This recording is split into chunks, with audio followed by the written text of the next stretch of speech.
স্বপ্নর বাড়ি তো সবাই বানায়, কিন্তু ছোট ছোট কিছু ভুলে সেই স্বপ্ন পরে চিন্তার কারণ হয়ে দাঁড়ায়। আজ বলবো বাড়ি করার সময় 5টি প্রধান ভুল যা আপনার এড়িয়ে চলা উচিত। সঠিক প্ল্যান ও ইঞ্জিনিয়ারের অভাব।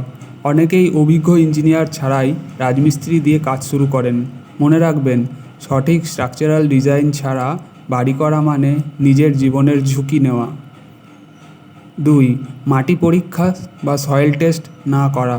মাটির ভারবহন ক্ষমতা না জেনে ফাউন্ডেশন দেওয়া সবথেকে বড় ভুল। এটা না করলে ভবিষ্যতে বাড়ি ফাটল ধরার ভয় থাকে। 3. সস্তা ও নিম্নমানের সামগ্রী ব্যবহার।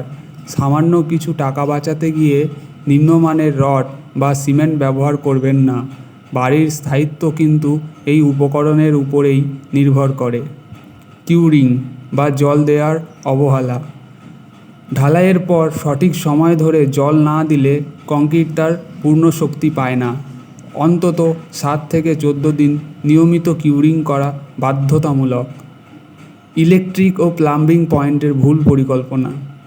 বাড়ি তৈরি হয়ে যাওয়ার পর দেওয়াল কাটা খুব ঝামেলার কাজ, তাই আগেই ঠিক করে নিন কোথায় সুইচ বোর্ড বা জলের লাইন হবে।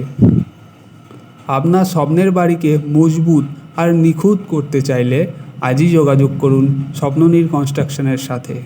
ভিডিওটি ভালো লাগলে শেয়ার করুন